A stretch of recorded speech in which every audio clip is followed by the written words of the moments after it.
Bismillahirrahmanirrahim. Assalamualaikum warahmatullahi wabarakatuh. Semangat pagi. Hari ini kita masuk ke chapter baru ya, yaitu akumulasi overhead pabrik.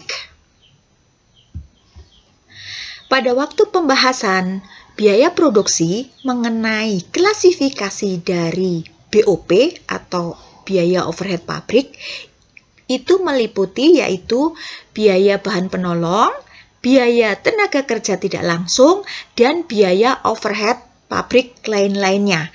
Di mana biaya overhead pabrik lain-lainnya yaitu seluruh biaya yang terjadi di pabrik kecuali biaya tenaga kerja langsung, biaya bahan penolong, biaya bahan baku langsung, dan biaya tenaga kerja langsung. Yaitu apa?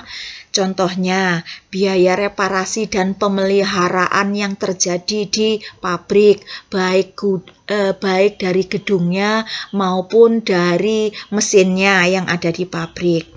Selanjutnya, beban yang timbul sebagai akibat penilaian terhadap aktiva tetap ya, contohnya biaya penyusutan, baik biaya penyusutan gedung pabriknya maupun biaya penyusutan peralatan yang di dalam pabrik. Selanjutnya, beban yang timbul sebagai akibat berlakunya waktu, yaitu biaya asuransi, baik biaya asuransi gedung pabrik maupun biaya asuransi peralatan pabrik. Lalu biaya utilities yang terjadi di pabrik gitu ya, biaya listrik, air gitu ya. Nah, itu adalah penggolongan dari BOP gitu ya. Nah, selanjutnya pada penjelasan materi di job order costing, saya jelaskan bahwa adanya BOP dibebankan. BOP dibebankan atau BOP yang diestimasi di awal sebelum produksi. Tujuannya apa? Tujuannya untuk menentukan biaya produksi di awal supaya setelah diketahui biaya produksi di awal, sehingga perusahaan bisa menentukan harga jual selanjutnya untuk ditawarkan kepada calon customer yang akan memesan produk kita, gitu ya. Nah, untuk menentukan BOP dibebankan atau mengestimasi BOP di awal itu, waktu itu saya jelaskan ada beberapa kebijakan yang bisa diambil oleh perusahaan. Nah, kebijakannya sebagai dasar pembebanan BOP kepada produk yaitu pertama, BOP dibebankan berdasarkan satuan produk atau output fisik atau hasil produksi yang dihasilkan. BOP untuk setiap produk dihitung dengan rumus sebagai berikut. Apabila menggunakan pembebanan BOP dengan satuan produk ya, yaitu rumusnya estimasi BOP dibagi dengan estimasi unit produksi. Estimasi ya, dimana ini estimasinya tentunya ditentukan di awal periode, misalnya di awal bulan atau mungkin di awal tahun sebelum perusahaan memproduksi. Maka nanti hasilnya adalah overhead pabrik per unit. Hasilnya ya, misalnya kalau satuannya dolar, maka misalnya hasilnya $10 per unit atau mungkin 100.000 per unit. Jadi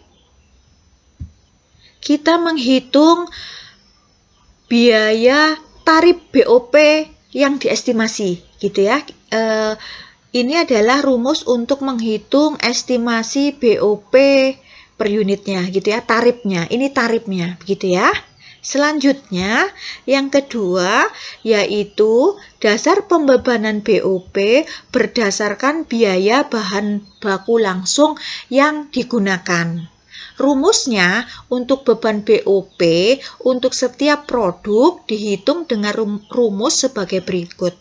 Estimasi BOP dibagi dengan estimasi biaya bahan baku langsung dikalikan 100%. Maka nanti hasilnya sama dengan overhead pabrik sebagai persentase dari biaya bahan baku. Misalnya tarif BOP dibebankannya, misalnya nanti hasilnya ya 50% dari biaya bahan baku, gitu ya.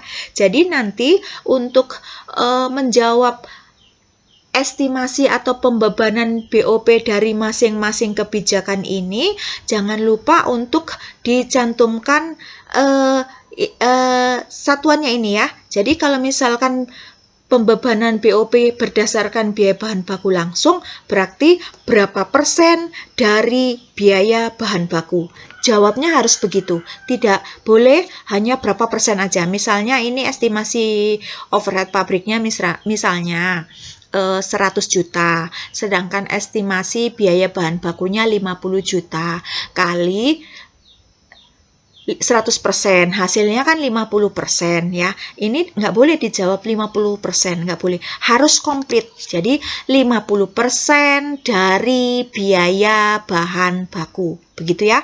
Begitu pula dengan estimasi satuan produk. Ini nanti adalah misalnya hasilnya adalah $10. Berarti jawabnya harus $10 per unit.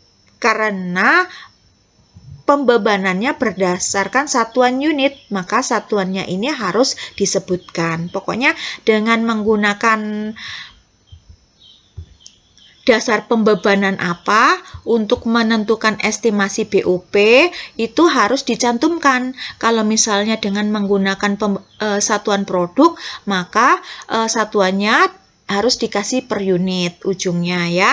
Lalu apabila dasar pembebanannya berdasarkan biaya bahan baku langsung, maka satuan yang di belakang hasil angkanya nanti harus dicantumkan dari biaya bahan baku gitu ya. Misalnya tadi kan 50% dari biaya bahan baku gitu ya. Selanjutnya untuk pembebanan, dasar pembebanan BOP yang ketiga yaitu biaya tenaga kerja langsung. Rumusnya estimasi BOP dibagi estimasi BTKL kali 100%. Maka nanti jawabannya adalah misalnya hasil dari rumus ini hasilnya misalnya 150% ya, misalnya ya, berarti jawabnya adalah 150% dari biaya tenaga kerja langsung. Ini biaya tenaga kerja langsung ya, maaf salah tipe. Jadi nanti jawabnya misalnya hasil dari perhitungan rumus ini 150% gitu ya. Berarti jawabnya 150% dari biaya tenaga kerja langsung gitu ya. Nah, selanjutnya untuk yang keempat, rumusnya dasar pembebanan BOP berdasarkan jam tenaga kerja langsung.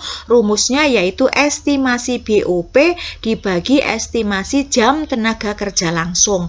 Maka hasilnya adalah biaya overhead pabrik per jam tenaga kerja langsung. Artinya misalnya dari rumus ini nanti hasilnya yaitu $500, berarti $500 per jam tenaga kerja langsung. Jangan lupa satuan dari dasar pembebanannya ini dicantumkan ya, karena kalau menggunakan metode jam tenaga kerja langsung, maka di ujungnya harus dicantumkan per jam tenaga kerja langsung. Selanjutnya untuk dasar pembebanan BOP yang kelima, yaitu berdasarkan jam mesin. Rumusnya estimasi BOP dibagi dengan estimasi jam mesin. Maka hasilnya nanti misalnya dari rumus ini hasilnya $1000, berarti $1000 per jam mesin gitu ya. Jangan lupa selalu dicantumkan dengan dasar pembebanannya di belakang hasilnya. Nah, nanti untuk menentukan hasilnya itu berupa value misalnya berapa rupiah atau berapa dolar atau berapa persentase, itu gampang, mudah diidentifikasi. Kalau hasilnya nggak ada persentasenya gini, berarti nanti hasilnya adalah value, misalnya berapa dolar per jam mesin atau berapa rupiah per jam mesin, tergantung satuan mata uang yang digunakan di dalam soal. Nah, apabila di rumusnya itu ada persentase, maka nanti hasilnya adalah persentase. Gitu ya, gampang ya untuk mengidentifikasi. Dan selanjutnya, saya kasih tips mudah untuk menghafalkan rumus dari masing-masing dasar pembebanan BOP. Ya, rumusnya yang pertama, data pembilang ya, yang paling atas itu data pembilang itu selalu estimasi BOP. Tuh, kita lihat yang kedua, estimasi BOP gitu ya. Estimasi BOP. Estimasi BOP. Nah, untuk data pembilang adalah semuanya menggunakan yang dimasukkan adalah data estimasi BOP. Dan selanjutnya untuk data penyebut yang paling bawah itu menggunakan berdasarkan pembebanan BOP yang dipakai. Kalau misalkan jam mesin berarti estimasi jam mesin. Kalau jam tenaga kerja langsung maka yang dipakai adalah estimasi jam tenaga kerja langsung. Begitu juga untuk untuk rumus berikut, untuk biaya tenaga kerja langsung, maka data penyebutnya estimasi biaya tenaga kerja langsung. Dan untuk biaya bahan baku langsung, data penyebutnya adalah estimasi bahan baku.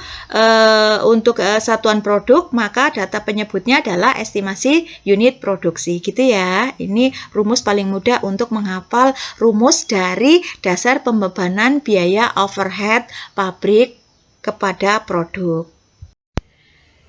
Cara perhitungan pembebanan biaya overhead pabrik. Asumsikan tarif biaya overhead pabrik yang sudah ditentukan yaitu sebesar $15 per jam mesin.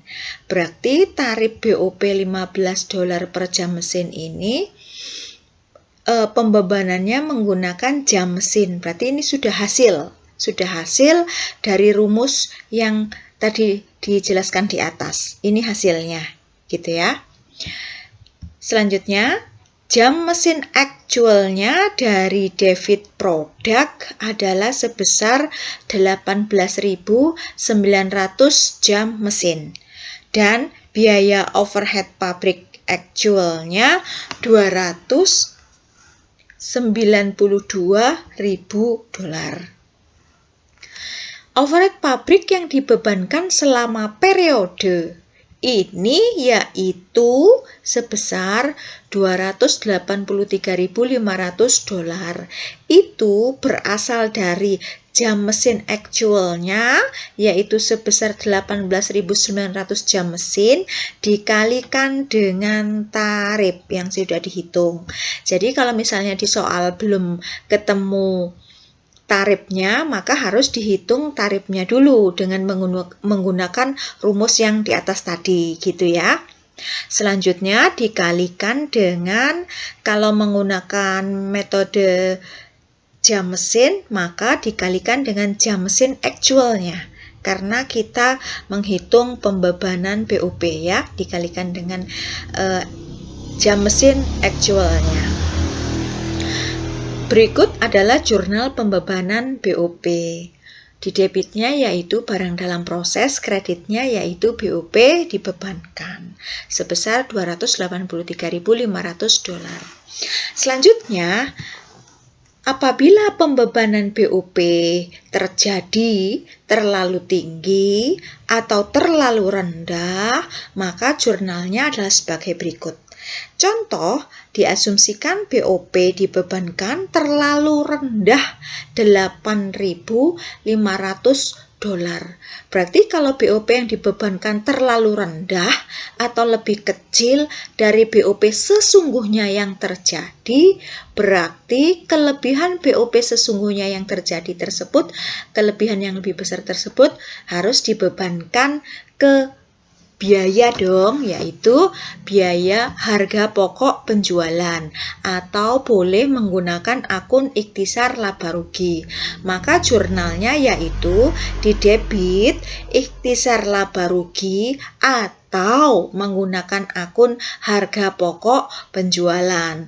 Kreditnya adalah BOP sesungguhnya.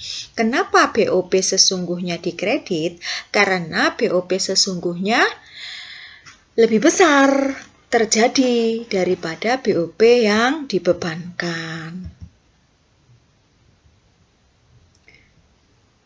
Selanjutnya, dari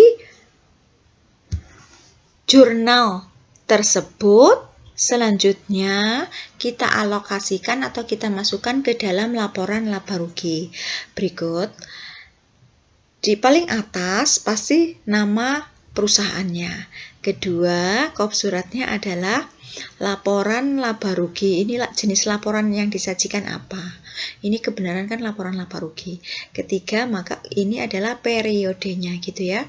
Oke, penjualan yang terjadi dalam periode Desember ini yaitu sebesar $1.600.000. Selanjutnya, penjualan dikurangi dengan HPP. HPP-nya dalam bulan Desember itu sebesar 1.193.500 dan ditambah dengan BOP yang dibebankan terlalu rendah, ya kan? Berarti BOP sesungguhnya terlalu besar, berarti itu menambah HPP, menambah beban ya, $8.500. Berarti total yang harus dikurangkan dalam penjualan yaitu BOP ditambah kelebihan BOP sesungguhnya yang terjadi ya, menambah beban sama dengan $1.202.000. Maka selisihnya adalah $398.000. Ini adalah laba kotor. Selanjutnya untuk menghitung laba operasi atau laba bersih sebelum pajak, yaitu laba kotor dikurangi dengan biaya pemasaran dan biaya administrasi, maka ketemu laba operasinya sekian. Begitu ya.